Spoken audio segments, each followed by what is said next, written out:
Hello and welcome to my YouTube channel math magic. अभी तक हमने सेक्शन ए बी सी हम करा चुके हैं सैम्पल पेपर सीबीएसई बोर्ड का 10th क्लास का। आज हम जो है सेक्शन डी कराने जा रहे हैं और उसी को हम यहाँ पे वन बाय वन सॉल्व करेंगे क्वेश्चन को। तो उस सीरीज में हम सबसे पहला क्वेश्चन देखते हैं। 32nd क्वेश्चन है ये सेक्शन डी का। लॉन्ग क्वेश्चन होता है, आपको पता है सेक्शन डी में। तो यहाँ पे दे रखा है place A and B are 180 kilometre apart on the highway. मतलब ए और बी की जो कोई डिस्टेंस दे रखी है वो 180 किलोमीटर की दे रखी है। कोई डिस्टेंस है ए और बी इन दोनों के बीच की दूरी जो है 180 किलोमीटर दे रखी है। कह रहे हैं दो कार हैं, ए पॉइंट से कोई चलना शुरू करती है और एक कार जो है बी पॉइंट से शुरू करती है चलना। One car start from A and another car from B at the same time. एक ही टाइम पे दोनों कारें शुरू होती हैं। If the car travel in the same direction, ये कह रहा है कारें दोनों की दोनों सेम डायरेक्शन में चल रही हैं। मतलब अगर ए राइट साइड में जा रही है तो बी भी राइट साइड में जा रही है, तो इनको आपस में किसी पॉइंट पे जाके मिल जाती हैं। तो सपोज करिए ये सी पॉइंट पे जाके मिली। अब ये तो हमें पता है ए से बी की डिस्टेंस जो है 180 किलोमीटर है, लेकिन बी से सी हमें नहीं पता। तो हम इस डिस्टेंस को लेट कर लेते हैं, ये एक्स डिस्टेंस है, एक्स किलोमीटर की डिस्टेंस है। ए कार जो है ए पॉइंट से चलती है, वो भी सी पे पहुंचती है। बी वाली कार वो भी सी पे पहुंच के दोनों आपस में मिल जाती है। ठीक है, और ये दोनों को मिलने में लगभग 9 आवर का टाइम लगता है, 9 घंटे का टाइम लगता है। तो देखते हैं, चलिए स्पीड वगैरह तो हमें कुछ दे नहीं रखी, तो इसको लेट करना पड़ेगा। सपोज हमने यहाँ पे ए की स्पीड मान ली है,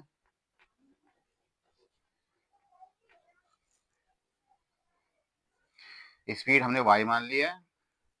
टाइम आपको पता है यहाँ पे टाइम जो लग रहा है टोटल 9 आवर का लग रहा है, और डिस्टेंस जो है 180 किलोमीटर दे रखी है। ठीक है, अब जरा ध्यान दीजिए, डिस्टेंस ए कार जब यहाँ से चलेगी तो सी पॉइंट पर मिलेगी, तो टोटल कितनी डिस्टेंस तय करेगी? 180 प्लस एक्स, 180 प्लस एक्स। तो फॉर्मूला पुट कर देते हैं। स्पीड इज इक्वल टू होता है हमारे पास डिस्टेंस अपॉन टाइम। इससे हम चाहे तो एक्स की वैल्यू फाइंड आउट कर सकते हैं। 9y is equal to 180 plus x. तो x इज इक्वल टू आ गया हमारा 9y माइनस 180। अब दूसरे पॉइंट पे आते हैं, कार बी की बात करते हैं। कार बी, इसकी स्पीड हमें पता नहीं है, स्पीड हम इसकी फिर से ऐड कर लेते हैं। स्पीड सपोज कर लिया हमने, z मान लिया इसका स्पीड। टाइम इसको भी 9 आवर लगता है, इसको भी टोटल 9 आवर लगता है। और ये डिस्टेंस कितनी कवर करती है हमारी? बी से सी तक जाने में सिर्फ x किलोमीटर। फिर डिस्टेंस का फॉर्म लगाते हैं, speed is equal to distance upon time. इससे हम एक्स वैल्यू फाइंड आउट कर लेते हैं। एक्स इक्वल टू आ गया 9z। अब एक्स इक्वल टू 9z, ये वैल्यू हम इस इक्वेशन में पुट कर देते हैं। तो एक्स इक्वल टू 9z हम जब यहाँ पुट करेंगे तो 9z is equal to 9y minus 180। 9 common आ रहा है, तो z is equal to y minus 20। अगर इसको सही कर लें हम, तो y minus z is equal to 20। ये हमारी फर्स्ट इक्वेशन तैयार हो गई। इसकी सबसे पहली इक्वेशन जो तैयार हुई है, जब दोनों कारें एक ही डायरेक्शन में चल रही हैं तो एक इक्वेशन तैयार हो गई। अब दूसरी इक्वेशन तैयार करते हैं। आगे दे रखा है if they travel toward each other. अगर ये दोनों कार अपोजिट डायरेक्शन में चलती हैं तो ये दोनों 1 घंटे में मिलती हैं। तो बताइए दोनों कारों की स्पीड क्या होगी? तो पहली इक्वेशन तो हमने बना ली है, जब दोनों एक ही डायरेक्शन में चल रही थी। अब अपोजिट डायरेक्शन में कारों को चलाते हैं। सपोज करिए कार ए से चलना शुरू करती है और कार बी से, दोनों अपोजिट डायरेक्शन में चल रही हैं, तो कहीं ना कहीं बीच में मिलेंगी। सपोज करिए यहाँ पे हमने सी पॉइंट मान लिया, ये कार यहाँ मिल रही है। ए और बी की जो डिस्टेंस थी वो थी टोटल 180 किलोमीटर। अब ये सी पॉइंट मिल रही है, सी से बी की डिस्टेंस मान ली हमने एक्स, तो ए से सी की कितनी बची? 180 माइनस एक्स। मतलब ए से सी की डिस्टेंस हो गई 180 माइनस एक्स और सी से बी की हो गई एक्स। अब इक्वेशन देखते हैं। ए की स्पीड हमने मान रखी थी, जो ए से कार चल रही है उसकी स्पीड है वाई। यहाँ पे हमने स्पीड मान रखी थी, स्पीड जो है यह है वाई। और जो अब टाइम लग रहा है, टाइम लग रहा है 1 आवर का। और जो डिस्टेंस है 180 माइनस एक्स। तो speed is equal to distance upon time. Speed is equal to distance upon time. तो x plus y is equal to 180 आ गया ये।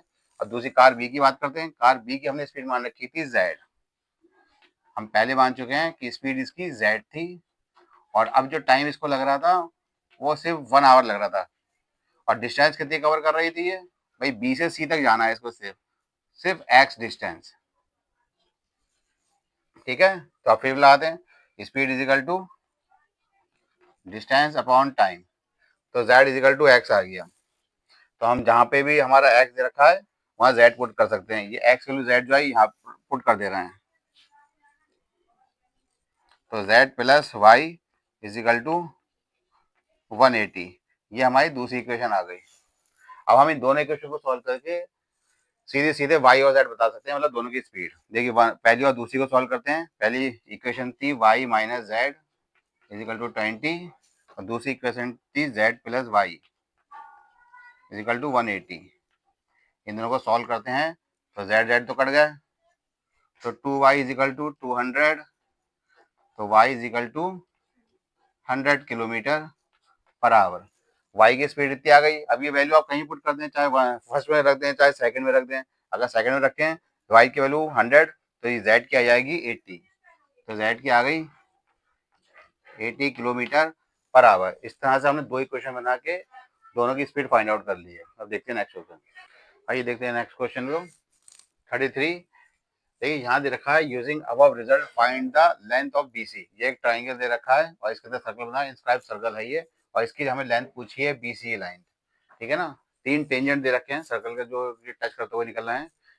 यहाँ पे ए बी सी एक सर्कल वो ट्राइंगल दे रखा है, उसके अंदर जो है एक सर्कल बना हुआ है और ये टच कर रहा है आर पी और क्यू पॉइंट पे। हमें ए बी की वैल्यू गिवन है टोटल 10 सेंटीमीटर, उसी तरह से ए की वैल्यू 7 है और क्यू सी की वैल्यू 5 सेंटीमीटर है और बी सी पूछा है।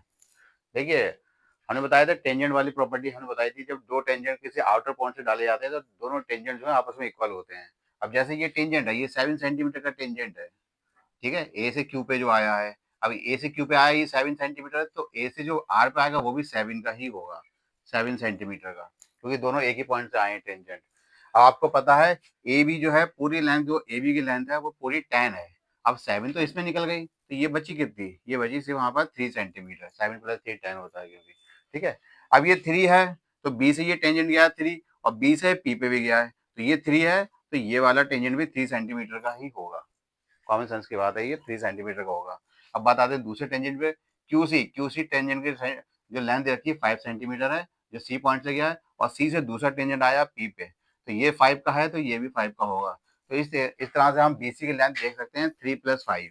तो यहाँ हमारा बीसी की जो लेंथ आ गई सीधे सीधे 3 प्लस 5 मतलब 8 सेंटीमीटर, ये आंसर आ गया। ये टेंजेंट प्रॉपर्टी से सीधा सीधा क्वेश्चन निकल गया था, लॉन्ग क्वेश्चन में दे रखा था। आइए देखते हैं नेक्स्ट क्वेश्चन को। नेक्स्ट क्वेश्चन जो डायग्राम है हाइट एंड डिस्टेंस का दिया हुआ है।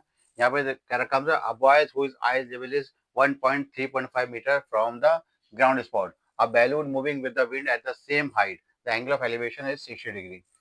देखिए यहाँ पे हमसे कह रखा है कोई बैलून है, कोई लड़का है उस बैलून को जो है देख रहा है, ठीक है, खैर कोई बात नहीं।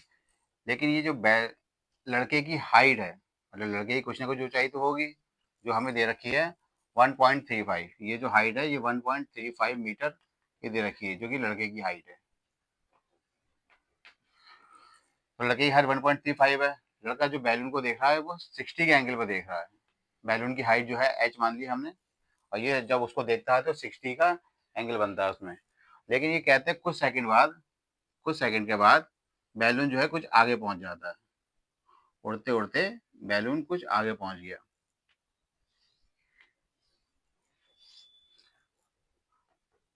अब जो इसका एंगल बनेगा, जो एंगल बनता है वो रिड्यूस टू 30, वो 30 डिग्री हो जाता है। और यहाँ से यहाँ तक पहुँचने में जो टाइम लगता है, यहाँ से यहाँ तक जब बैलून उड़ते पहुँचता है तो उसको 12 सेकंड का टाइम लगता है। यहाँ से यहाँ तक का 12 सेकंड का टाइम लगता है, ठीक है ना। तो इसकी हाइट बतानी है हमें। तो देखिए हमें टाइम दे रखा है 12 सेकंड, यहाँ से यहाँ तक पहुँचने 12 सेकंड लगता है। लेकिन हमारे पास जो चैप्टर का नाम है हाइट एंड डिस्टेंस, मतलब हमें जो भी चीज़ें चाहिए हैं वो मीटर या सेंटीमीटर में होना चाहिए, मतलब डिस्प्लेसमेंट में होना चाहिए, टाइम से हमें कोई मतलब नहीं है। तो हम पहले टाइम को कन्वर्ट करेंगे।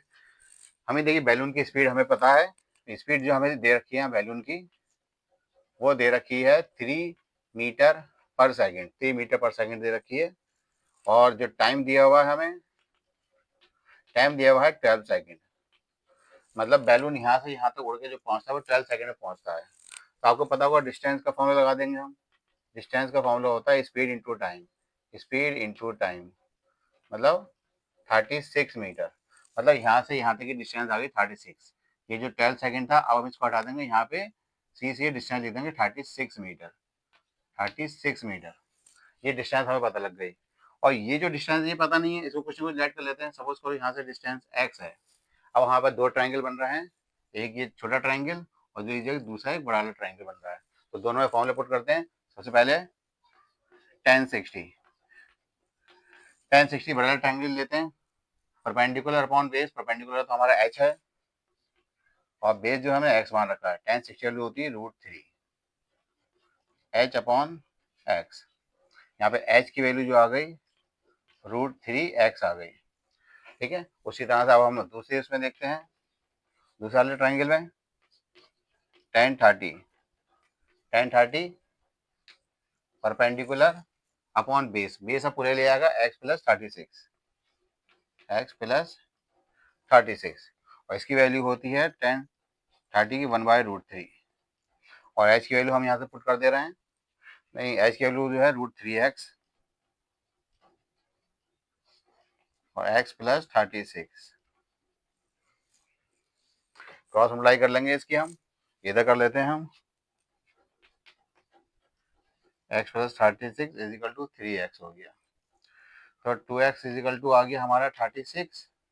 तो x की वैल्यू आ गई यहाँ पर 18।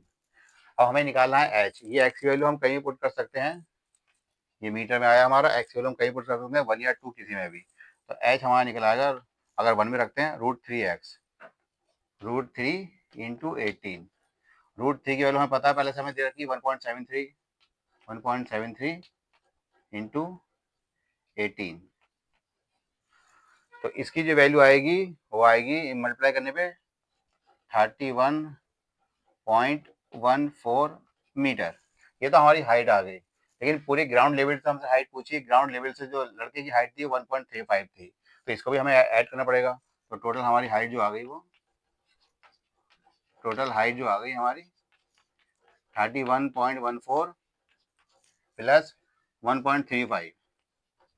तो इजिकल टू जो हमारा आंसर आया वो आया 32.49 मीटर। ये एग्जैक्ट हमारा आंसर आया, टोटल हाइट आई। ठीक है भाई, देखते हैं नेक्स्ट क्वेश्चन। स्टैटिक्स का क्वेश्चन दे रखा है हमारे पास। हमें यहाँ पे पूछा find the mean and median.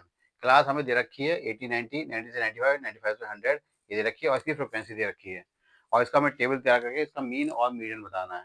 तो आपको पता होगा, देखिए दो कंडीशन हमें दे रखी है, यहाँ पे दो वैल्यू दे रखी है, फ्रिक्वेंसी भी दे रखी है और एक्स भी दे रखी है। तो सबसे पहले हम क्लास का मिड पॉइंट निकालेंगे। 85 और 90 के बीच में जो मिड पॉइंट आता है वो आता है 87.5। 90 और 95 का 92.5, 95 का 97.5, इसका 102.5 और इसका 107.5 और 112.5। ये तो हमारा x निकल आया। अब हम u फाइंड आउट करेंगे। तो x माइनस 102 इसका मिड पॉइंट लेंगे। मिड पॉइंट जो है लगभग हमारा ये वाला पता लग रहा है यहाँ पे। ठीक है, वैसे तो हम ये भी ले सकते हैं 97, उससे भी आंसर निकल आता, लेकिन हम ये ले रहे हैं 102.5। अब उसमें से x में से माइनस करेंगे। x में जितनी वैल्यू दे रखी है उसमें से इसको माइनस करते रहेंगे और डिवाइड बाय 5 करेंगे। 5 क्यों लेते हैं, क्योंकि इनका डिफरेंस 5 है सबका। जो क्लास इंटरवल का डिफरेंस होता है उससे डिवाइड किया जाता है। चलिए, तो माइनस करेंगे x 87.5 को माइनस करेंगे 102.5 से, और जो आंसर आएगा उसको हम 5 से डिवाइड करेंगे। तो इसका आएगा लगभग माइनस में आएगा, इसका आएगा -3, और इसको माइनस करेंगे तो 5 से डिवाइड करेंगे -2 -1, और इसको इसमें माइनस करेंगे तो 0 आएगा, और फिर 1 और ये 2। तो इस तरह से ये निकल आएगा आपका u। अब हमें निकालना है f एंड u। 15 और 3 की इंटू करनी, 15 3 जा 45, 22 2 जा 44, 20 की 1 से -20, 18 की 0 से 0, 21 जा 20, 25 2 जा 50। कम्युलेटिव फ्रीक्वेंसी और देख लेते हैं। कम्युलेटिव फ्रीक्वेंसी दे रखी है इसकी कम्युलेटिव 15 का 15, 15 में 22 जोड़ा, 15 में 22 जोड़ेंगे तो हमारा आएगा 37, और 37 में 20 जोड़ा 57, 57 में 18 जोड़ा 75 और फिर 20 जोड़ा 95 और 25 जोड़ा 120। तो ये आ गई कम्युलेटिव फ्रीक्वेंसी हमारी सब। अब इसका सम करना रह गया हमारा एफ यू का जो यहाँ पे सम करेंगे हम सिग्मा एफ यू। तो इन सबको जब प्लस करेंगे 50 और 270 तो 20 कट गया 70 70 50 में से -44 और -45 करेंगे तो हमारा आंसर लगभग आएगा इसमें 39।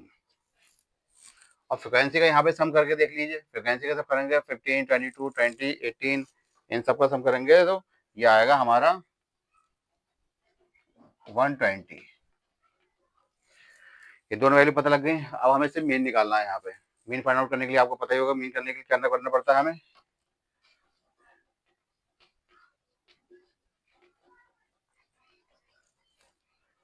मीन 102.5 माइनस डिफरेंस मतलब x और इंटू 39/120। ये तो फॉर्मूला है सीधे। सबसे पहले u लगाते हैं -h और sigma F you upon F, ये फॉर्मूला लगाया हमने। तो इन सबको सॉल्व करेंगे सब तो हमारा जो आंसर आएगा लगभग इसको काटने के बाद ये आना चाहिए 100.875। ये मीन आ गया। सीधे सीधे हमने फॉर्मूला लगा दिया था इसमें और कुछ नहीं किया। अब हमें निकालना है दूसरा मीडियन। मीडियन के लिए देखिए क्लास कौन सी लेंगे, मीडियन कौन सी क्लास में होगा। हमने ये नंबर यहाँ पे सेलेक्ट किया था तो मीडियन इसी नंबर में आएगा 100 और 105 पे। मीडियन कहाँ पे होगा 100 से लेके 105 के बीच में, इसमें से कहीं ना कहीं आएगा मीडियन। चलिए फाइंड आउट करके देखते हैं। फॉर्मूला आपको पता है मीडियन का फॉर्मूला जो होता है क्या होता है L plus n/2 minus CF upon F और मल्टीप्लाई बाय H। अब ये वैल्यू हम इसे पुट करते हैं। L लोअर लिमिट होती है इसकी 100 और इसमें n/2 हमने रखा हमने तो यहाँ पे आया 60। H जो है 5 है हमारा और F जो है वो है 18। n/2 जो है वो है 60 और CF जो है वो 57। इसको हम सॉर्ट आउट करेंगे तो लगभग हमारा इसको सॉल्व करने पे 100 इसको डिवाइड करेंगे तो 100.83 सीधा सीधा आंसर आ गया इसमें। देखिए हमारा जो आंसर आया 100 और 105 के बीच का ही आया। वैसे पहले बताया गया था इसी उसमें होगा। ठीक है, थैंक यू वेरी मच।